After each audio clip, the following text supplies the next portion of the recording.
Round up horror में आप सभी का स्वागत है। मैं ऋषि जायसवाल एक और नई सच्ची घटना पे आधारित कहानी लेकर आया हूँ, जिसे सुनकर आपके रोंगटे खड़े हो जाएंगे, आप सोच में पड़ जाएंगे। मैं लिख कर देता हूँ। आप सभी लोगों से निवेदन है, कृपया इस वीडियो को अकेले में ना देखें। तो चलिए, डर की दुनिया में आप सभी का फिर एक बार स्वागत है। चलिए आगे बढ़ते हैं। सुबह से क्या लिख रही हो रिद्धि? हमें भी बताओ। का एक पति रणवीर के पीछे से आवाज सुनकर समृद्धि चौंक गई। उसने लिखना बंद किया और पीछे देखा। आप कब आए? मनमोहन वाली मुस्कान समृद्धि के चेहरे पर छलक उठी थी। कल जब ऑफिस से अचानक छुट्टी मिली तो जल्दी आए और रतन महाराज से सुना कि आपकी तबीयत खराब है। दोपहर को कुल आपने खिचड़ी खाई और शाम को दूध पीकर सो गई, तो मैंने जगाना तुम्हें उचित नहीं समझा। आज सुबह मुझे जल्दी निकलना था, फिर तुमसे मुलाकात नहीं हुई। अब तुम यह बताओ कि तुम्हें हुआ क्या था?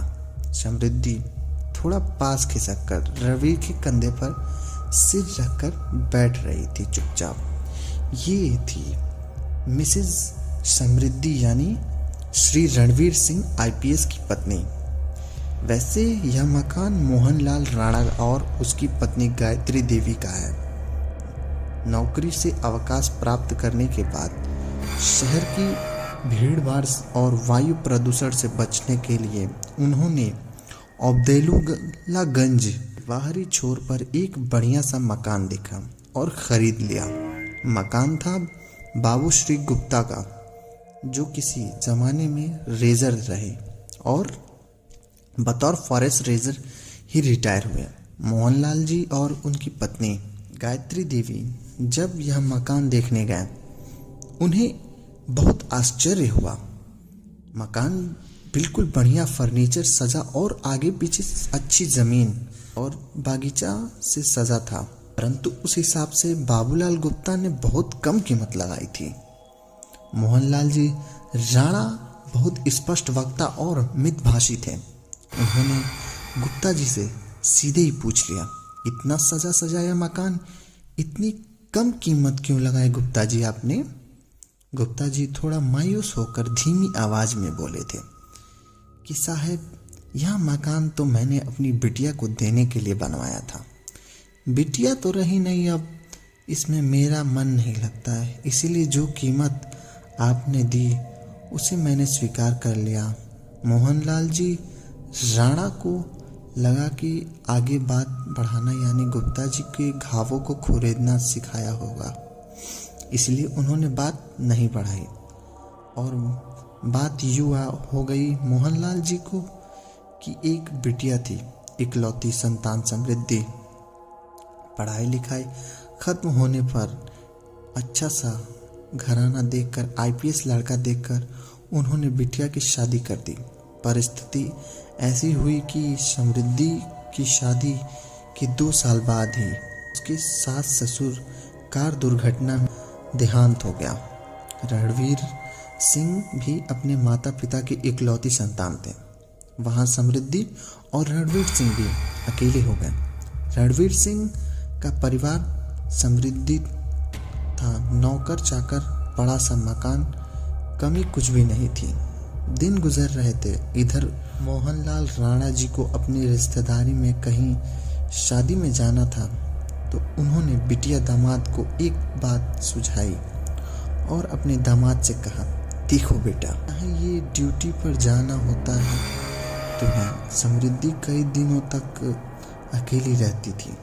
जब तुम्हारे माता पिता रहे तो बहुत बड़ा सहारा था समृद्धि का। अब वह नहीं रहे तो समृद्धि निपट अकेली ही रह जाएगी।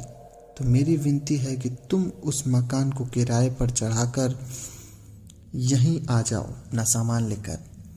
हम लोग के साथ रहने के लिए हमारी सारी संपत्ति तो समृद्धि का ही है, तो हमारे जाने के बाद तो इसकी वारिस समृद्धि ही है। समृद्धि को हमारा सहारा हो जाएगा और हम दोनों को बुढ़ापे का तुम्हारा सहारा हो जाएगा। मेरी बातों पे विचार करके देखना और समृद्धि को मशवरा करके मुझे बताना। इस तरह रणवीर सिंह और समृद्धि अपना पूरा सामान लेकर यहाँ आ गए मोहनलाल जी के राणा के अपने घर के मकान में। राणा साहब के पुराने नौकर रतन महाराज बरसों से खाना बनाते थे। मोहनलाल जी के घर एक माली भैया भी बहुत पुराने थे। घर की देखभाल और ऊपर से काम करने के लिए 3 नौकर और थे। यह सारे नौकर पीछे आउट हाउस में रहते थे। अब परिस्थिति ऐसी बन रही कि मोहनलाल जी और उनकी पत्नी गायत्री निरीक्षित होकर बैठी दामाद नौकर के सहारे घर रखकर रिश्तेदारी में 15 दिन के लिए निकल गए। घर के दामाद रणवीर सिंह जी 3 दिनों के लिए बाहर टूर पर गए और समृद्धि ने घर में काम करने वाली बाई पुष्पा दीदी अपने कमरे में सुला लिया। कोई दिक्कत किसी को नहीं हुई। दूसरे दिन सुबह उठकर समृद्धि ने देखा कि माई और पुष्पा दीदी तो चुपचाप उठकर सुबह कमरे के बाहर निकल गई थी और काम धंधे में लग गई थी। समृद्धि तैयार होकर बाहर निकली तो रसोई में रतन महाराज के पास से आलू पराठा खुशबू आ रही थी। अब आलू पराठे बनाने में थोड़ा देर तो लगा। समृद्धि पीछे से बगीचे को देखने लगी, निकल गई। माली भैया ने खूब अच्छा बगीचा तैयार किया था। एक कोने में सब्जी लग रही थी, दूसरे कोने में बड़ा सा पीपल का पेड़ था जो पुराने मकान मालिक ने शायद बैठने के लिए सीमेंट से बनवा दिया था। आश्चर्य की बात समृद्धि को लगी अर्धचंद्राकार रूप में पीपल के काफी ऊंचे तने तक गुप्ता जी ने बनवा दिया था। उसके बाद करीब 1 फुट जगह खाली थी। दोबारा उन्होंने उतनी ही जगह पर एक चंद्राकार और बनवाया था। पीपल के पेड़ के नीचे 2 अर्धचंद्राकार की जरूरत क्या थी, एक ही बनवा देते काफी था लोगों को बैठने के लिए। मन ही मन ये सारी बातें सोचती समृद्धि वापस आई तो उसे बरामदे में एक दरवाजा दिखा। 5 फीट चौड़े बरामदे में दाहिने छोर पर रसोई घर का दरवाजा था। बिल्कुल बाएं छोर में आखिरी तरफ कौन सा दरवाजा था, यहाँ तो वह भी कभी नहीं आई। हल्का सा दरवाजा ढकेलते ही वह भारी भरकम दरवाजा खुल गया। सीढ़ियां नीचे की ओर जा रही थी। यह क्या तहखाना था? मम्मी पापा ने तो कभी नहीं बताया कि यह एक तहखाना भी है। सोचते सोचते वह धीरे धीरे सबसे आखिरी सीढ़ी पर जा पहुंची। सामने से एक चौंकाने वाला जगह पर 2 दरवाजे थे, एक दाहिने ओर और दूसरा बाईं ओर। बहुत पुराने लकड़ी के मजबूत बने दरवाजे में सिर्फ सांकल लगी थी। अजीब सी एक सीलन भरी हवा और उसकी ओर आई। इन कमरों में क्या हो सकता है? धीरे से दाहिने तरफ के दरवाजे का सांकल उसने खोला। दरवाजा खुल गया। समृद्धि को थोड़ी सी घबराहट होने लगी। उसने तो कुल सांकल खोला था, धकेला नहीं था दरवाजे को, फिर ये कैसे खुला? उसने वहीं खड़े खड़े कमरे को जायजा लिया। सारे कमरे में दीवार से लगी बड़ी बड़ी लकड़ियां पेंटिंग रखी थी। मजबूत लकड़ी की बनी और चमकते हैंडल रखे थे। उसने खोलने के लिए क्या हो सकता है, इनमें सोचते सोचते उसने 2 कदम पीछे हटाया और दरवाजे को सांकल लगी थी। अजीब सी सीलन गंध और अभी भी आ रही थी। वहां पर दूसरे दरवाजे के पास जाकर समृद्धि थोड़ी सोचने लगी, इसे खोलूं क्या? थोड़ी देर उस दरवाजे के सामने वह सोचती खड़ी रही। सीलन की गंध अभी भी आ रही थी। हिम्मत करके उसने धीरे से उस दरवाजे को भी सांकल खोली। चर चर की आवाज करते धीरे से एक दरवाजा खुला। समृद्धि देखकर हैरान थी।